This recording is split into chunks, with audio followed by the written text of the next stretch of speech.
In 2008, I became one of the directors of the Rijksmuseum. And I suddenly thought, wouldn't it be amazing if every child who lives in the Netherlands, whatever their background is, could visit the Rijksmuseum and see the Night Watch.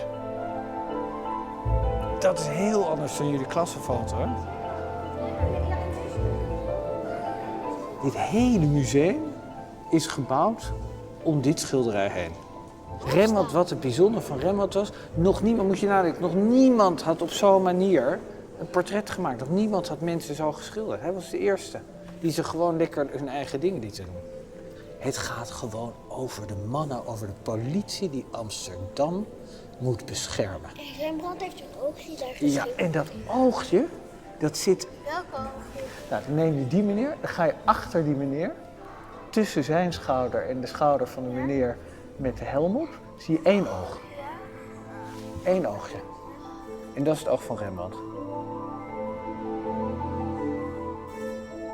My eye and my beret. That was enough by then for anyone to know that it was me, the famous painter. His more famous hat. But after this, it all went wrong. Here was a picture about the pride of my city, and in the years after I painted it, my face and name were dragged in the mud. Rembrandt the Adulterer, father of a bastard child, the great painter who lost all his money.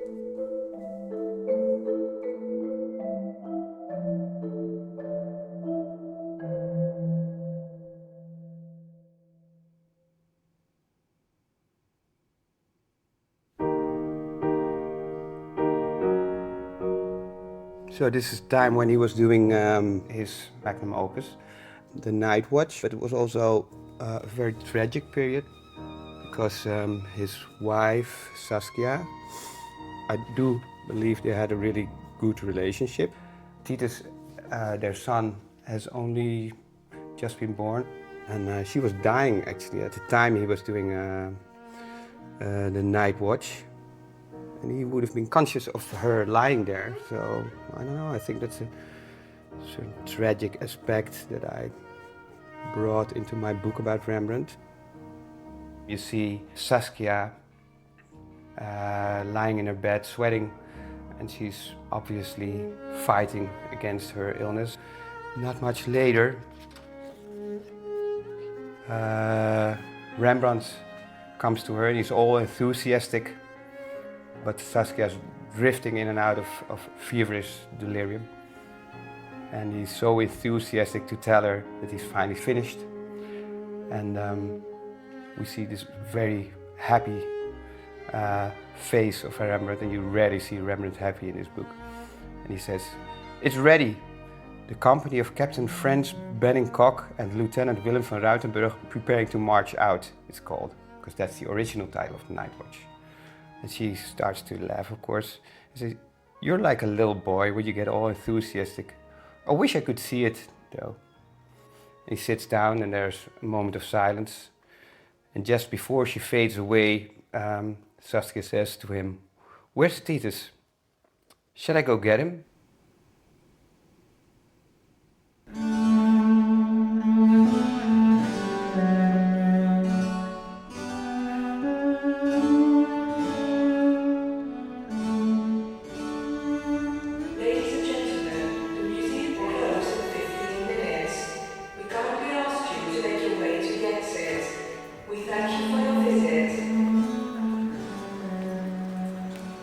When you work in a museum, in the Rijksmuseum, you have these moments after closing that you're on your own with the pictures. The Night Watch, which you know is an icon, actually comes to life. You step into the scene. And every time I'm amazed again that it has that power.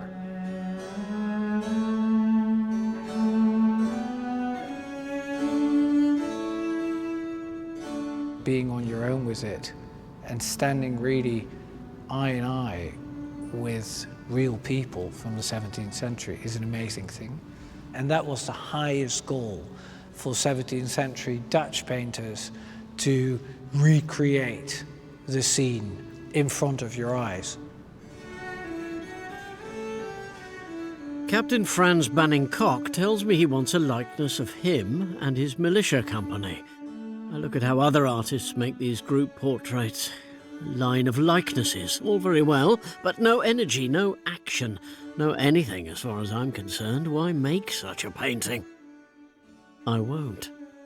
What does Rembrandt do? And that's the amazing thing about Rembrandt, and that's why I always think he's just a rebel. There was something in him that he wanted to do something no one had tried. And Rembrandt approaches it not as a portrait, but as a history scene.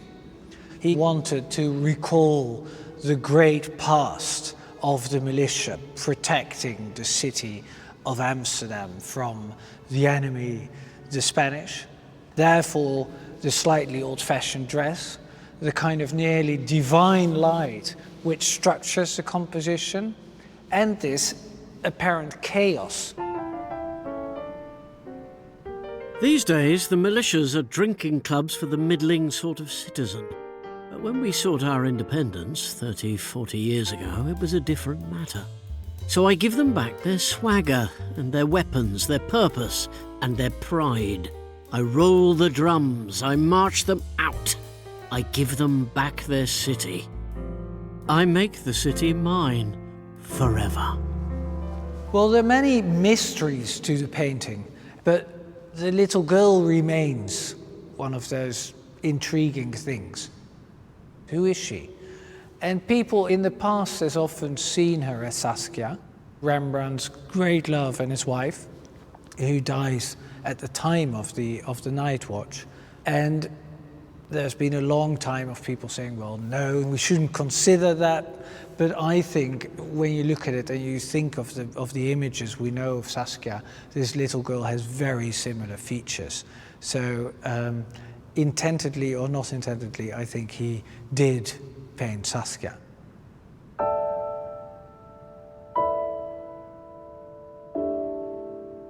Of course I did. She was the reason I'd done everything, the reason to be rich, to be good enough for her rich family.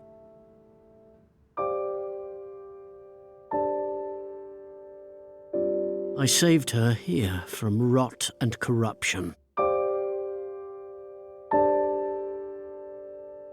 The company were delighted with the picture.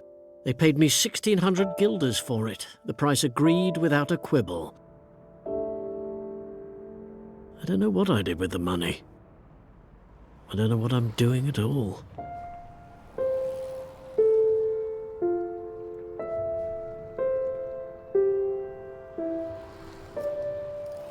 I hate the nights. I hate the hours of darkness.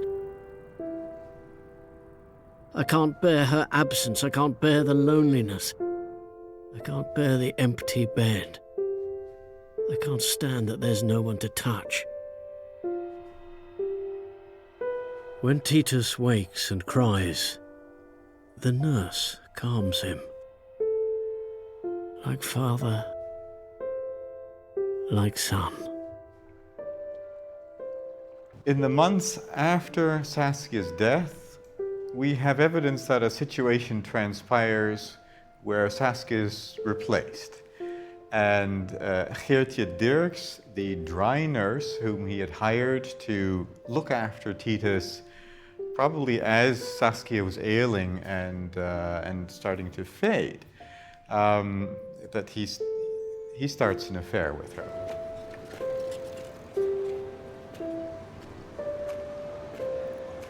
She was a really working class girl, and she must have put him on a pedestal because he was at the top of his career at that moment. He was very popular, and they have this affair, which is behind closed doors.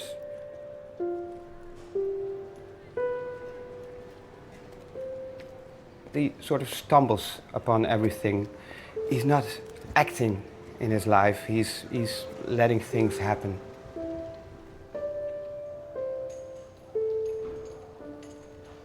At that time they were, of course, both widowed. Geertje was already widowed when she came in his service. And I think they found a sort of solace in each other's misery, and she was taking good care of him, of his child. She already lived in the place, so it was a comfortable way for him to get over some of his misery in that period of his life. Do I love Geertje? I love that she loves the boy. I love the fact that she's alive, warm when I touch her. And within these walls, I'm not ashamed of anything we do. Outside them is another matter.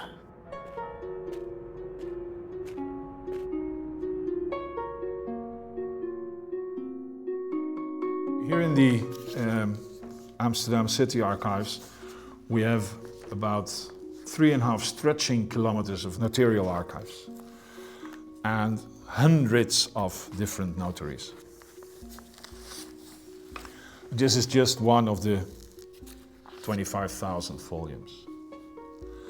And this is the last will of Saskia. The terms of Saskia's will were that half of the estate went to Rembrandt and half should go to Titus when he came of age, or if Rembrandt should remarry. That was a pretty standard stipulation in wills because it protected the child from, the myth of the evil stepmother or being cut out of the family legacy at a later point. I can't marry Geertje. Even if I wanted to, the will prevents me. I'd have to sell things to pay Titus his share. And what would a 1-year-old do with 20,000 guilders anyway? Play with it? He can have his inheritance when he's 25. There's plenty of time to make that money. His production seems to decrease in quantity during the 1640s. He turns his attention more to landscape, less on portraiture, more on history painting, but the quantity of pictures that we have from him seems to decline. That may have well impacted his financial status. He also, though, has a house to pay off and didn't make prompt payments on the house.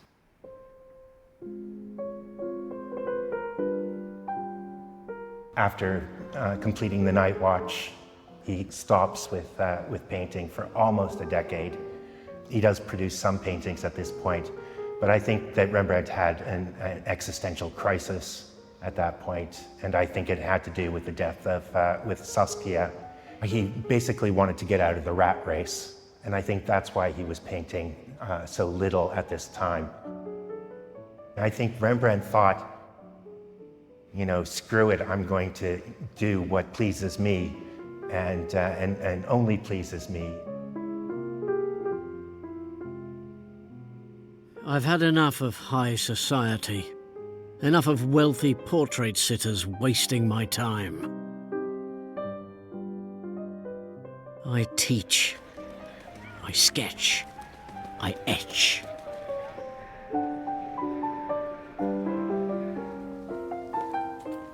Around 1644 or 4045, he was having an affair with Geertje Dirks. And that's exactly the period that he makes images with a lot of, basically youngsters relating to each other. Sometimes more explicit than others, but there is a lot of let's say, erotic tension in the air. The omwal. It's obviously a landscape etching from 1645. It's a very interesting print for a number of reasons. This came about as a study of a willow tree and then adds a narrative context. It's a particular place, it still exists just outside Amsterdam. And as part of the narrative, he adds a couple here in the shadow, and you have to really take your time looking what's there, and then you realize, oh my God, there's a couple in the shadow having a good time together.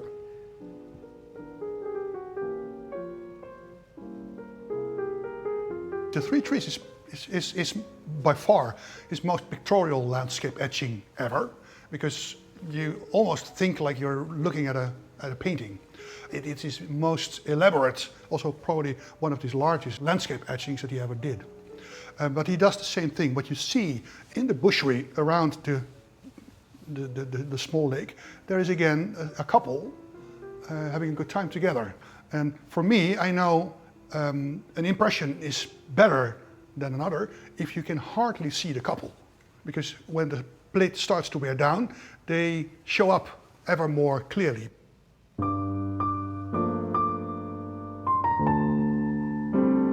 This one is the most explicit. It shows a couple in a bed.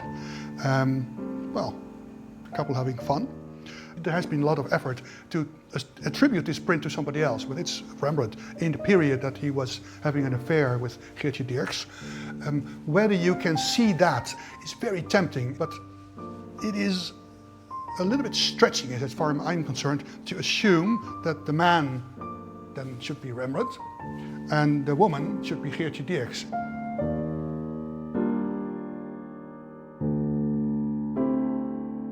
My own view is that Rembrandt had to represent everything at least once, that he saw himself as the universal artist.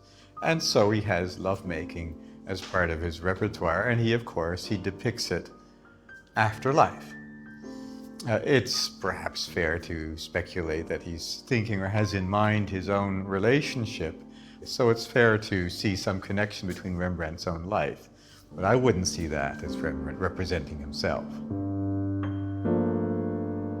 Everything seems to drift back to what happens in our bedroom and what our little world will think of it. I wonder what I dare to do. I wonder what I think of my own conduct. What do I wish for? What can I afford? I've told my pupils that I think of her as my wife. I let her wear the jewels that Saskia left behind.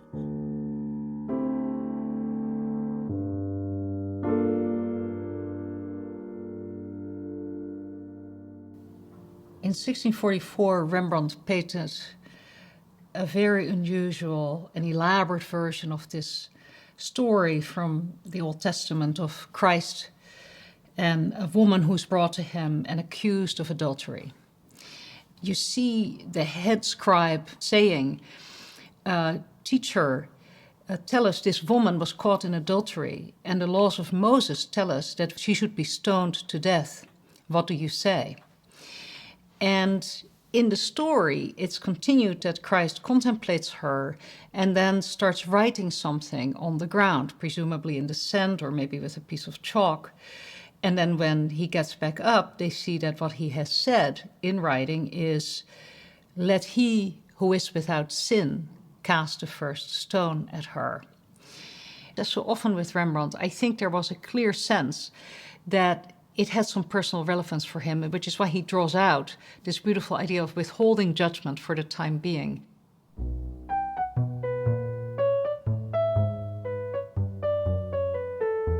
The centerpiece of the composition in the foreground is the woman herself. Rembrandt might have used Geertje as the model most readily at hand. The 17th century was not a time when models were that freely available, especially female models. So I think it's entirely plausible that Geertje would have been a model for this.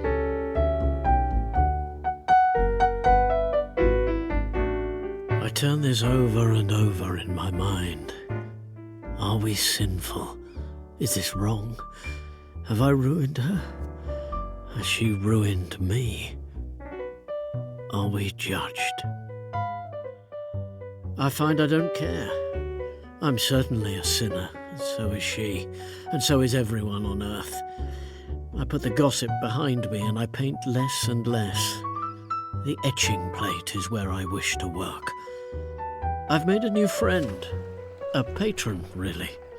Jan 6, a lover of art, a rising man. He'll rise beyond me soon enough. He commissions a portrait from me, and I leave the paintbrush aside and take up the needle. This is his portrait of Jan 6, his friend, made in 1647. Jan VI was powerful. He would become mayor of Amsterdam later in his life. And here he is, leaning casually on the windowsill, reading a book. I mean, this is perhaps the most informal way you could depict somebody in those days. This is one of the most marvelous etchings Rembrandt ever produced, and certainly one of the most marvelous in the history of printmaking. And it was by means of his prints, really, that he became famous all over Europe.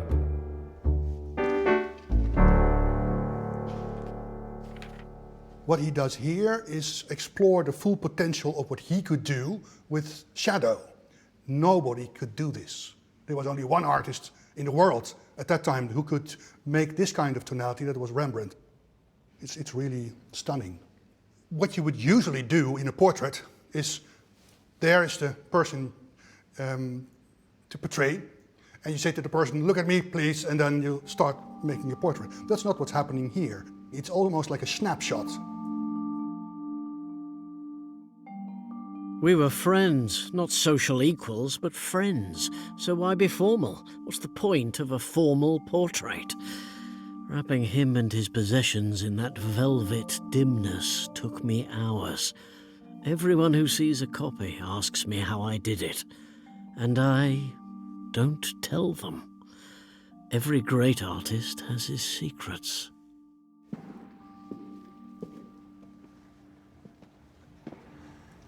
So this now is a very interesting painting indeed.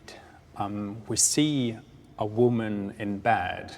This is not really what you would expect a decent woman in the 17th century to have painted of her, you know. So this is the first question mark. And then, of course, the next question is who she can possibly be. That is linked to the date, and the picture is dated. Unfortunately, the last figure is damaged and basically gone, so it reads 164. Luckily, however, we know from two different sources that the picture in all likelihood was painted in 1647. His wife had died 5 years before, and in this particular moment, the only woman in his house would have been Hendrickje. She started as a maid in his household, and many people have noted that her hands actually are rather workers' hands, and yeah, that would at least fit. What would not really fit, of course, is this golden hairdress she's wearing, and also the very ornate and rich bed she's in. So there's probably more behind this picture.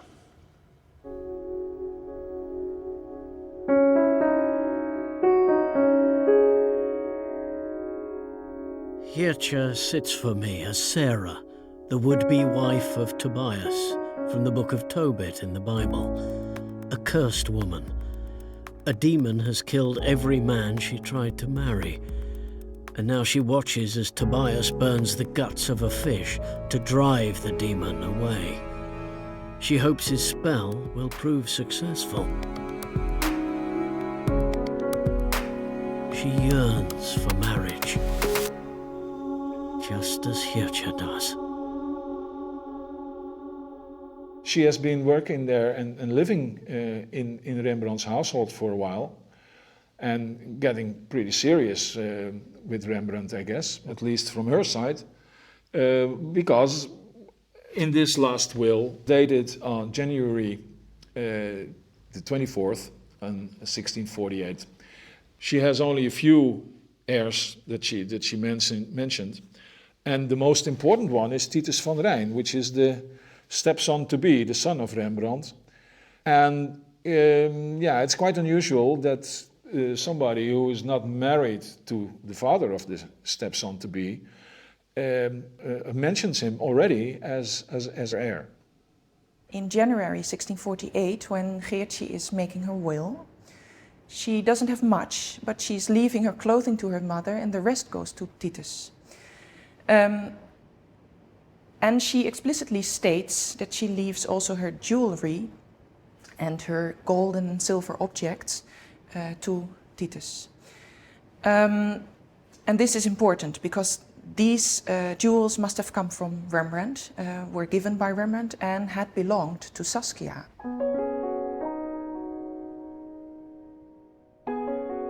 I wish I hadn't given her the jewels at all. It was going too far.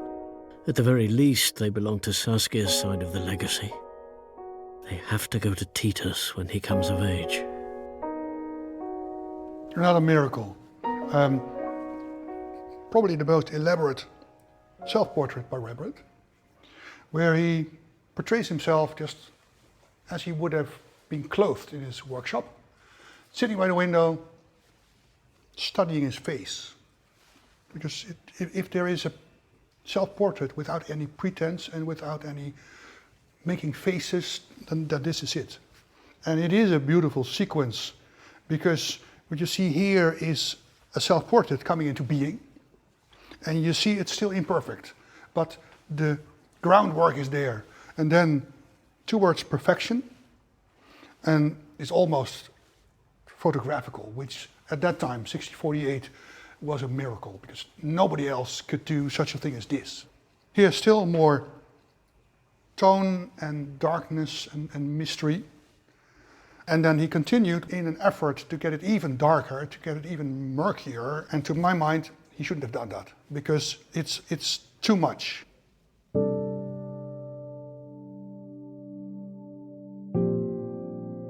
Why did it grow darker?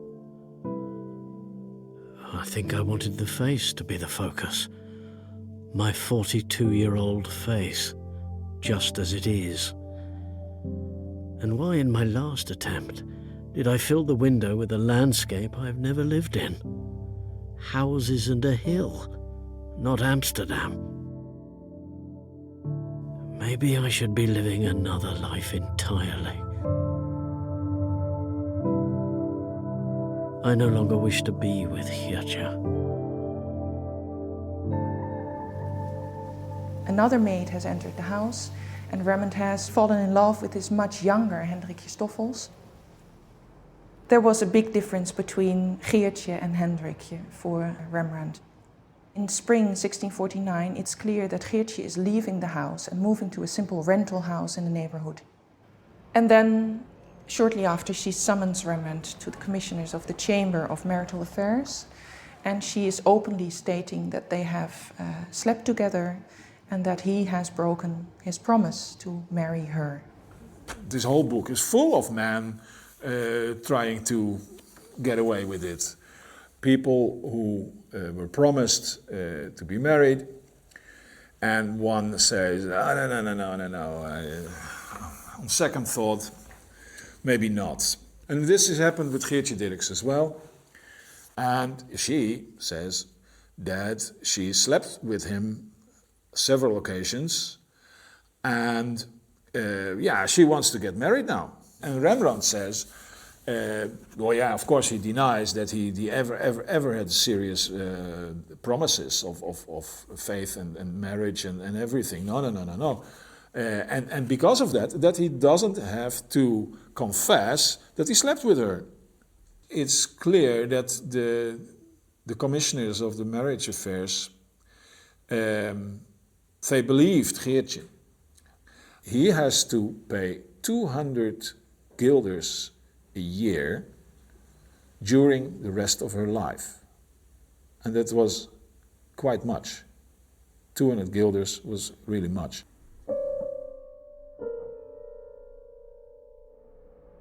However, Geertje turns on this agreement, rejects it, and storms off. And this likely precipitates a state of mind where even her family collaborates with Rembrandt to have her committed to the spin house or the house of correction. It ended very badly for Geertje. She was put in a woman's jail, basically.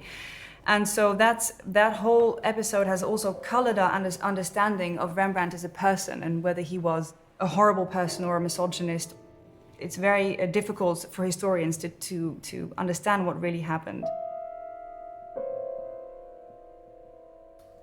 lots of historians have figured that Rembrandt was the driving force behind that. But actually in Dutch law, a question to lock someone up, lock her up, had to be made by relatives, by the family. So we don't have the application, but we know it must have been made by her brother, Dirk.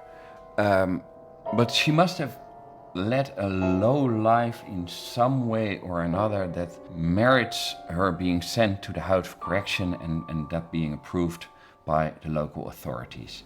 It was not so in Amsterdam society that if you broke up, you could just send your ex-girlfriend to a House of Correction.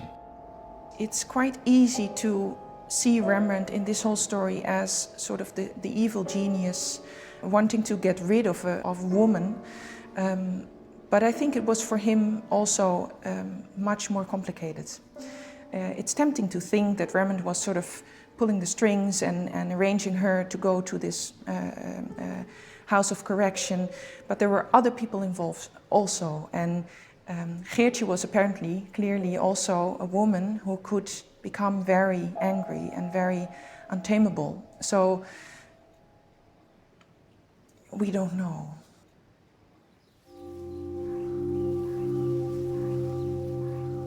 I put it behind me. I put her behind me too. She would not be helped, so when her brother asked for my support in placing her in the spin house, I gave it gladly.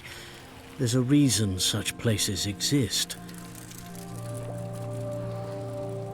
And then I paint myself in my studio clothes, as a man you can do business with, despite what you've heard. And I paint in a new, less finished style. Why? I've been away from painting far too long. The market's flooded with my own pupils, painting as I used to. And anyway, it seems truer to the likeness of the person and the painted self. The truth is, I've run short of money. Every day I expect the man I bought the house from to come knocking. The date is 11th of January 1653. Must have been cold there in the Sint-Anthonie Breestraat. Christoffel Thijs, accompanied by Notary and another witness, he goes to the house of Rembrandt, where Rembrandt is not at home, and his servant is opening the house, and the girl says, no, he's not at home, but I'll tell him that you have been here. Rembrandt was supposed to have paid off the house years before and taken full possession of the deed to the house, and Christoffel Thijs had been quite patient, but his patience evidently ran out. 2 days later, the notary and the witness go again to Rembrandt's house, and then he's there. So Christoffel Thijs says, yeah, it's already lying there for a long time, blah, blah, blah. You even don't pay taxes. Taxes? I haven't paid the city taxes on the house for years. Titus has been paying them for me. But I know what he really wants. He wants what I still owe for the house. I mean, the taxes he can maybe afford, but the sum that he needs for the house, yeah, it's obvious that he doesn't have that money. He doesn't have it. He doesn't say so, but I mean, that's what we know, of course. Christoffel Thijs presented Rembrandt with a bill showing that he owed still more than 8,000 guilders out of the 13,000 guilder purchase price on the house. It was supposed to have been paid off in 4 or 5 years, according to the original contract. Presented with this bill, and not wanting to lose the house, Rembrandt had to scramble. He had to come up with a great deal of cash in a very short span of time. Who can I find to borrow from in this money-grubbing city? I'm sure Jan Six will lend me something. 1,000 guilders, maybe. Can't ask a friend for more. Who else? Here is Mr. Cornelis Witsen. He was also councillor and an old alderman of the city, so an important man from an important family. And Rembrandt borrows 4,180 guilders. Cornelis Witsen very likely imagined that he could get Rembrandt under his wing, that Rembrandt might be in service to him because of this debt. Rembrandt says, okay, I'm going to pay it back within 1 year. And Cornelis, you can get everything I have if I don't pay back. That's what he says. Yeah, but it's easy. It's easy to say. So there are more people who Rembrandt borrowed money from. And here we have another one. He borrows 4,200 from Isaac van Herzberg. Again, Rembrandt says, yeah, all my goods and my house and all my belongings is what you're going to get if I don't pay back. If we make a calculation and we see that together with Jan 6, it's an amount of 9,000 plus guilders that he borrowed within weeks. And all under the condition that he had to pay this back in a year. Yeah, it's impossible. It's more, I think, an idea of, nah, okay, we'll see what the future will bring. We'll see how long I can stretch this situation. Every day is another day.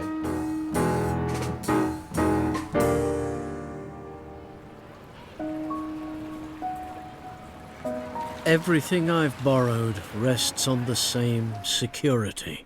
Everything I possess. It's probably illegal, but what else can I do? Apart from work. These date from 1653. This print, the crucifixion, or as it's known, the three crosses, is my favorite print, and this is my favorite impression.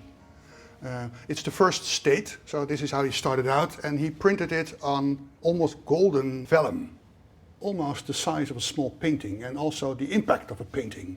But this is such a remarkable project because he executed this print completely in dry point. So it's basically scratched into the copper plate. All the lines have this soft, velvety quality, which really adds to the image here. It has also a very important disadvantage because it wears down fairly quickly. You can make about 50 impressions and then it's just gone. This is a large plate, it must have been expensive. And if you can only make a few impressions, that's a waste. And he made a brilliant solution. And that is, he completely reworked the plate. And that's what you see there. Everything you see here is there too. And for example, it's more grim, dark, and it seems late at night, but you can still see Christ on the cross and a lot of the figures are still the same. But here he added a new figure. You can see that. There are numerous lines all over the image, and those are completely straight. So he must have had a ruler, and that's a beautiful image of Rembrandt, and I picture it at night or in the evening, just having this plate in front of him, and with a ruler just shadowing the complete plate in order to get at that, and that must have taken quite some time. It was, as far as I'm concerned, a brilliant solution to a problem that he had, and that would allow him to make 50 more impressions, and you can imagine that as a collector you would want that. So in a way he is thinking economically. How can I make more impressions of this plate? But that's only half of the story, because he is also thinking as an artist and making it into a new picture, and in a way as stunning as the first version, but completely different.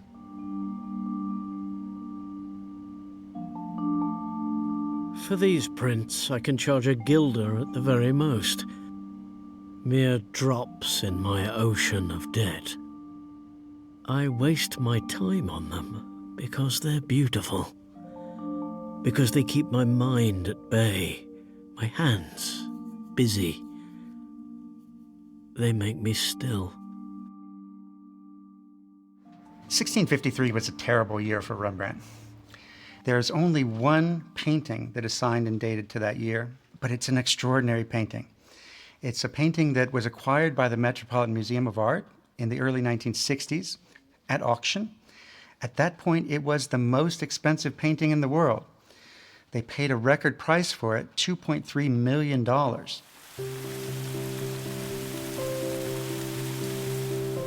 They bought it on a Wednesday, and the first day that they put it on display in the Metropolitan Museum was that Saturday, and more than 50,000 people came to see it.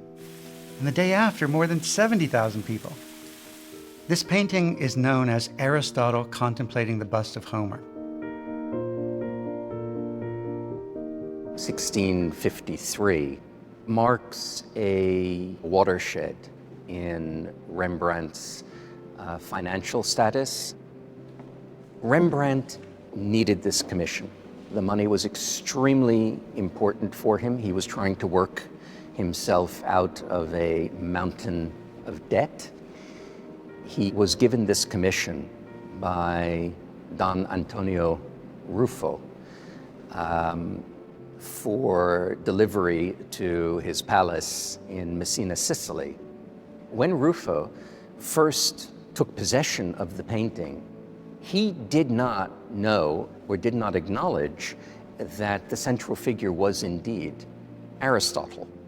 What he understood this to be was a painting of a philosopher. It's possible, though, that we've all gotten the subject of Rembrandt's painting wrong, and that Rembrandt might have intended it to represent Apelles, the greatest of ancient Greek painters.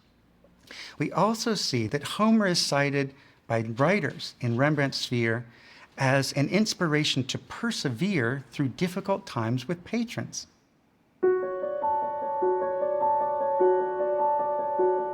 Homer died in poverty, they say. Perhaps the same fate waits for me. Money. Money. Money doesn't matter anymore.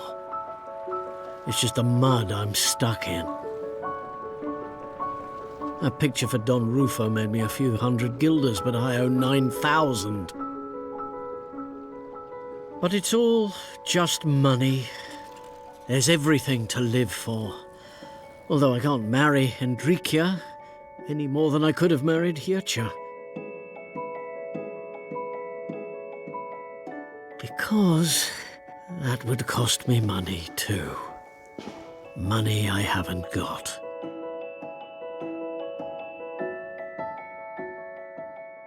Rembrandt painted this picture, the woman bathing in a stream, in 1654. But there's much more to it than the title would ever be able to convey. Not least because the woman depicted, in all likelihood, is his partner of many years, Hendrickje Stoffels. There is no official portrait of her, but this woman features in a number of works throughout this period. And although none of them are documented as portraits of Hendrickje, it seems very likely that it is her. This is one of the most sensual and sensitive works Rembrandt ever painted. And at the same time, he excels in his way to create delicacy with his rough manner. You can see that he uses the underpaint, which is brownish, streaky, to create structure. And he creates this illusion of this light white garment she's wearing. It's just perfect.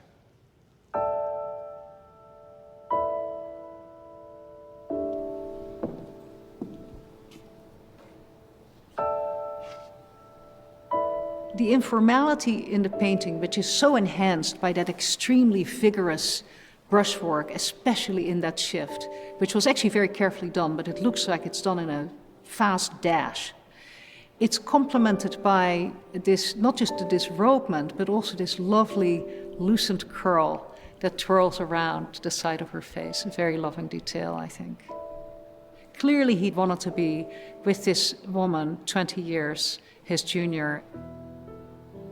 She's hiked up her shirt extremely high, revealing herself again to a degree that you'd have to say, this may have been a little bit shocking to people. Rembrandt may have painted it for himself, for all that we know. I think that while Saskia was the first great love of his life, Hendrickje really took up a very important role in his affectionate life in later years. But there was a bit of trouble with it, because she was considered to be living in sin with him.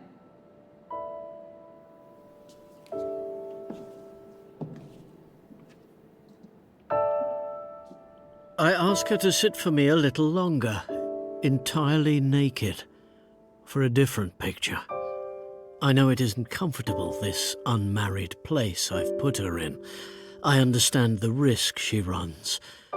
So I paint her as Bathsheba from the Bible, at her bath, just after she's received the letter from King David saying he wants her, even though she has a husband.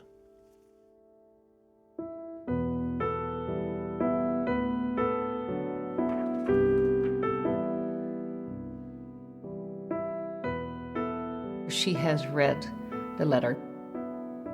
She's still holding it. Her eyes are downcast. She's clearly not speaking. She's not saying anything to the quiet attendant. And she's really lost in very deep thought and has what we know to be a quandary before her. She is a married woman. The question for her, do I become the mistress of King David, this powerful king whom she really can't refuse? It seems almost impossible for me to think that Rembrandt didn't have Hendrickje in mind as he painted this subject. A woman having to think hard about her adulterous relationship seems very resonant with his own life at this time.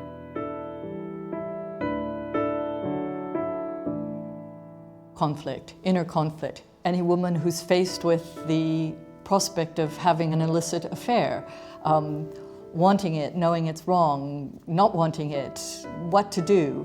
The turmoil of it's the argument with oneself. It really is a remarkable feat. All of a sudden he gives the floor to her and tries to think to himself, what is it like for her to be in this situation and to receive the letter? To really see it from her perspective. Life is about decisions. I'm very grateful for hers. I wish I could afford to marry her. It would save her from the hypocrites and busybodies, the born-agains who are so sure they're good enough for God. What we got here is protocol number 9 from the Calvinist Church Court. And this is a book where they wrote down almost everything what concerned them, and the members of the church who were not living properly enough according to the rules and the ideas of the Calvinist reverends. And one of them is on this page. It's called Hendrickje. And Hendrickje, she's living on the Breestraat, and she, as it said in Dutch, heeft haar in hoererij verlopen. She lives as a whore with Rembrandt the painter. And she confessed, and the punishment was that as long as she's living this bad life, she cannot take part in the Holy Supper. And it's a clear case, she will be seen as a prostitute.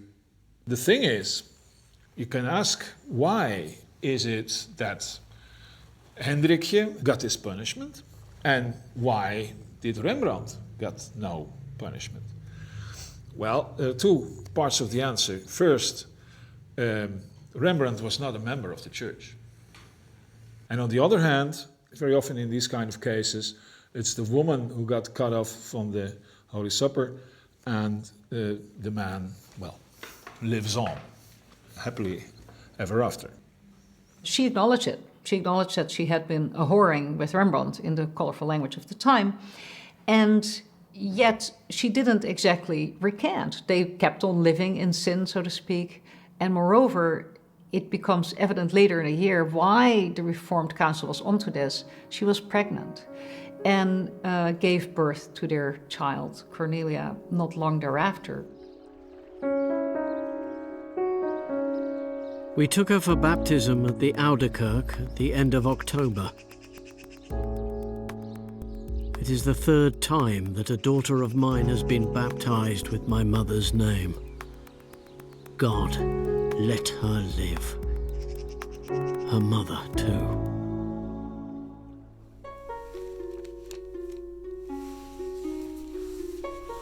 I've made Hendrickje into a very confident, sort of modern, almost suffragette lady. And she's a way better communicator than Rembrandt is. In this scene we see a couple. We're standing looking at a painting of Rembrandt, and they get a little closer to see what is really going on there, and then you hear somebody barking almost. Not too close. You want to look it, not smell it. And that's Rembrandt, of course. But luckily he's called away because Mr. Six has arrived, sir, and Hendrickje takes over. Jan Six and Rembrandt had a friendly relation, I think. They were sort of chummy. And here he is posing for Rembrandt. When Rembrandt couldn't repay Jan Six after 1 year, we see another transaction happen between them. And that is that Rembrandt paints the extraordinary portrait of Jan Six.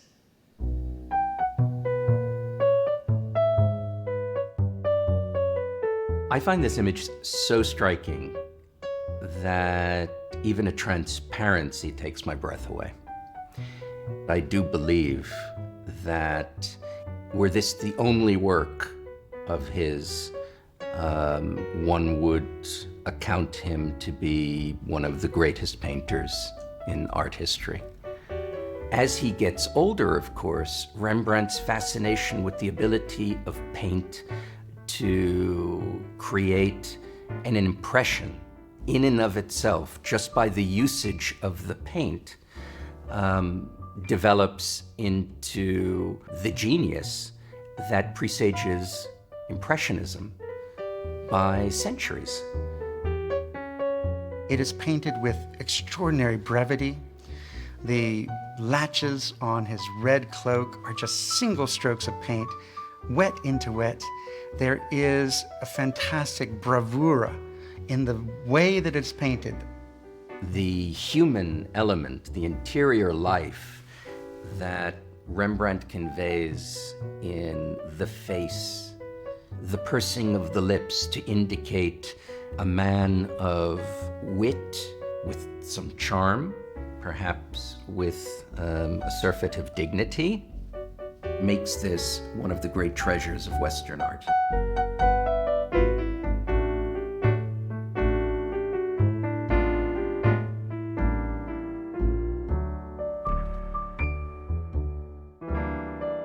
Rembrandt's going price for a portrait of that size and that character would have been about 500 guilders.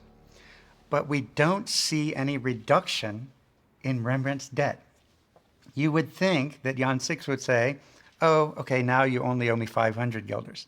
But that's not what happened. Was the painting a gift? I think it probably was. And by giving Jan Six this gift, he was saying basically, I'm sorry, I'm not going to pay you back right now, even though I promised to do so. And Jan Six let it slide.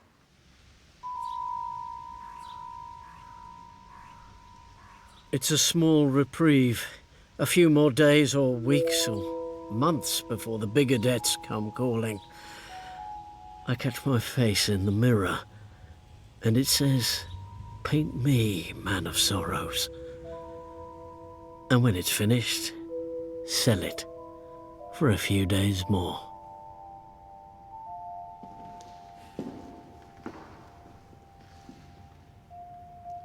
This is Rembrandt in 1655. He's nearly 50 years old. It's a very special self-portrait.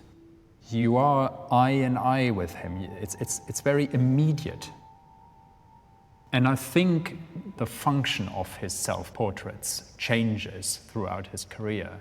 I mean, if you think at back to his early works, you know, it's much more taking your likeness as a model to experiment. And by this time, this is self-observation. This is not Rembrandt in fancy costume showing off. The focus here is on his face, you know, it's just the face and this expression. And he is looking troubled. And that, of course, is what he must have been in those years. Rembrandt was not just facing financial troubles.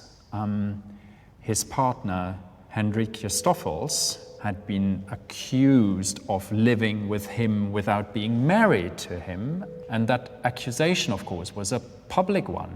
And surely some of Rembrandt's friends, some of his potential clients would have been disturbed by that.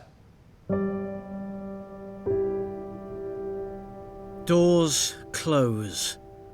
My friend Jan Six takes a position on the town council and he's appointed head of the Chamber for Marital Affairs. Of course, he can no longer associate with the city's most famous marital embarrassment. I know he was delighted by his portrait. He made an entry in his album about it. Such a face had I, Jan Six. But there we are. He has the face I painted and a public face to save. I understand entirely. Faces are my business, after all. But business isn't going very well. I'm ruined. Well, on July 14th, 1656, Rembrandt went to the city hall and walked into the building and entered this room.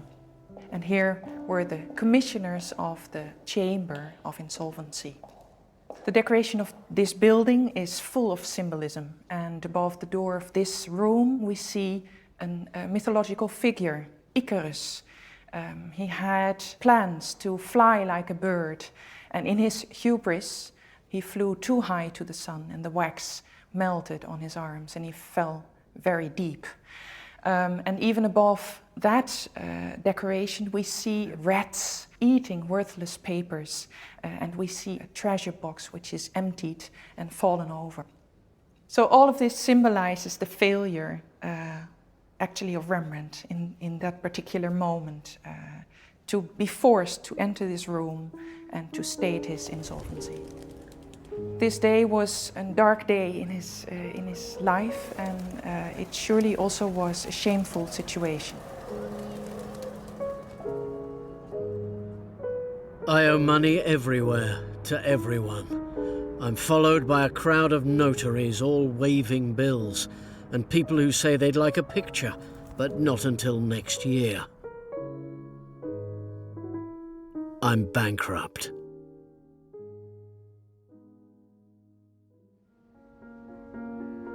Say what you like. Everybody else did. Why can't you paint something beautiful? Why is nothing finished? Why can't you pay your bills? But there were some people who knew that in my 50s I was painting better than ever, closer to the truths of humanity. Ugly, damaged, old.